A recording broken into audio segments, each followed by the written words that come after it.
يا أيها الرسول بلغ ما أنزل إليك من ربك في علي، يعني في الخلافة العلي بن أبي طالب، وإن لم تفعل فما بلغت رسالته، والله يعصمك من الناس.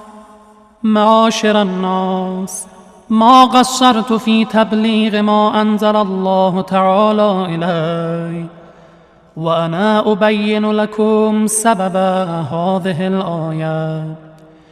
إن جبرائيل هبط إلي مرارا ثلاثا يأمرني عن السلام ربي وهو السلام، أن أقوم في هذا المشهد فأعلم كل أبيض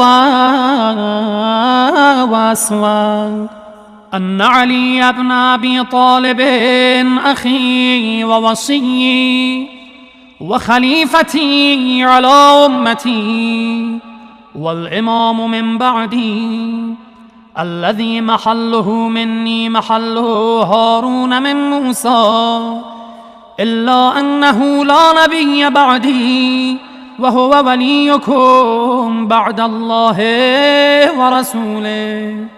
وقد أنزل الله تبارك وتعالى علي بذلك آية من كتابه، هي إنما وليكم الله ورسوله والذين آمنوا الذين يقيمون الصلاة ويؤتون الزكاة وهم راكعون. وعلي بن أبي طالب الذي أقام الصلاة وآتى الزكاة وهو راكع يريد الله عز وجل في كل حال. وسألت جبرائيل أن يستعفي لي السلام عن تبليغ ذلك إليكم أيها الناس، لعلمي بغلة المتقين وكثرة المنافقين وإدغال اللائمين وحيل المستهزئين بالإسلام، الذين وصفهم الله في كتابه بأنهم يقولون بألسنتهم ما ليس في قلوبهم ويحسبونه هينا وهو عند الله عظيم.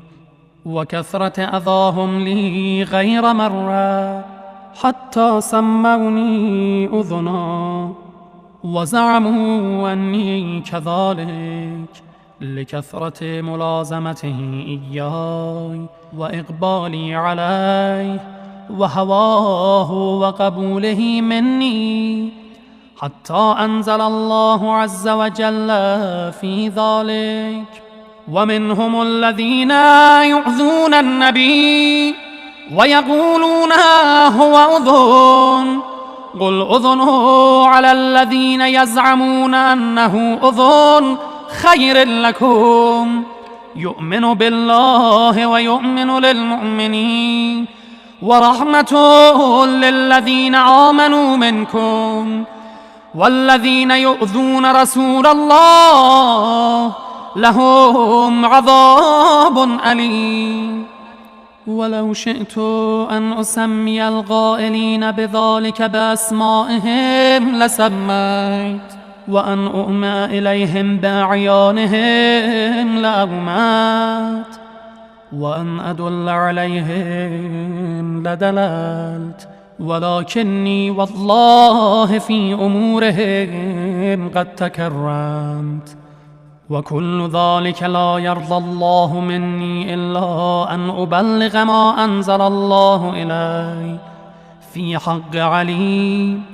يا أيها الرسول بلغ ما أنزل إليك من ربك في حق علي، وإن لم تفعل فما بلغت رسالته، والله يعصمك